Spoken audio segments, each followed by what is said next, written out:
17 marketing and sales strategies. Okay, let's look at them then. So, you need to identify your market, sort out your niche, target them, and find out also who your competitors are. So, is it a tangible? Are you offering a tangible solution to what your market is after? Of course, who wants what you're after? And what gaps are you missing? Where do they fall down your competitors? Find out what it is that they're going to be into. So, what's your USP? What's your unique selling point? What is it that you can offer that the competitors can't? And secondly, of course, is it clear? Is it obvious? Is it in their face? Does it let them know what's happening? Okay, referrals. A lot of people seem to think that if they sit back and wait, referrals will just come to them. It's not the way it works.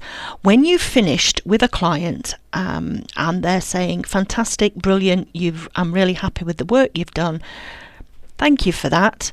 Do you know of anyone else that can use my service, my product? And if they say, well, have you got any information for me? Have you got any phone numbers, any email addresses then? And I'll drop them a line and see if I can be of any help to them. So that's what I'm saying. Don't wait for referrals. Make a point of asking for them when somebody is happy with what you've done. And of course, sell without salespeople, that's easy. You just let your marketing do the talking. That's what you set it up for. Okay, you have a website. You need to make sure that that website is working for you. So your website needs to give an easy sales process. You need to dominate Google and you need to convert, so you need good copy. A good trick is to get a slightly, being nice, older person to sit down and look at your website. Get them to figure out how they can contact you, if that's the option, or if they're supposed to buy, how they go about buying, or can they work their way around the website. If they can do it, it must be quite good. So give it a try. Another option being delegate and outsourcing. So you set your business up because you were good at whatever it is you do.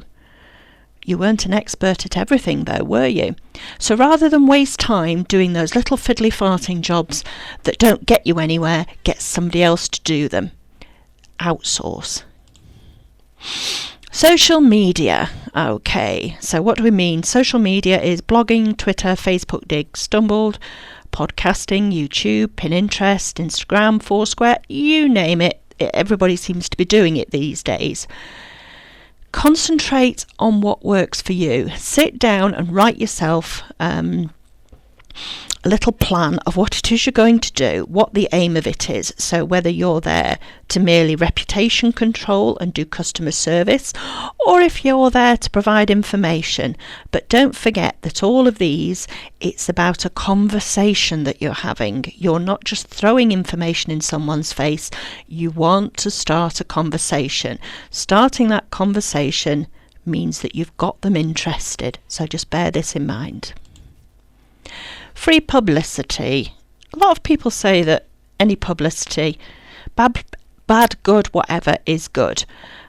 But it's better to have it good, better to have it positive. So, of course, PR works. Just make sure that what you're sending out to people is newsworthy. Not, oh, it was my first birthday and we had a birthday cake. Or, today I managed to take in one order. Stick, yay, got my first order. It was a big one. It was to these people. We provided this benefit to them. Stick a little... one of the things that we tend to do here at Biz in a Box is we have a social calendar up on the wall, and listed on there is all the major events that go on in the year, whether it's a sporting event, whether it's your annual things, you know, your last night at the proms, your remembrance parade, anything that's coming up. Make a list of them and then see how you can possibly work around a story. The Jubilee, were you doing special offers on mugs? Did you come up with a brilliant idea? Just try and see what you can work around it. Okay, traffic to website.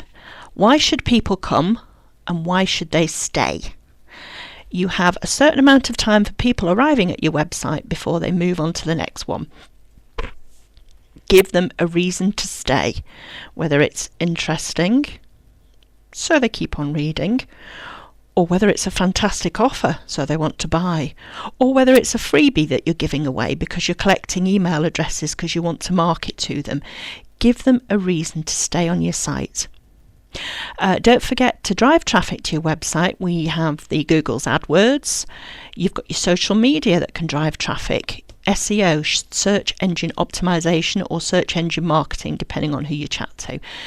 This is another way of making sure that you're getting information out there. You've got forums and you've also got press releases. Make sure you're putting your website out there for people to find. So to dominate Google, now this alone could take hours and hours of information, but basically you want to sort out some keywords, some meta tags, some alt tags, some content, some links, and all of this is called SEO, on-site and off-site. If you're not sure what search engine optimization is, head to Google, find out, have a look. So telemarketing. Boo hiss, I hear everyone say, but if it's done correctly, it is one of the best means to market.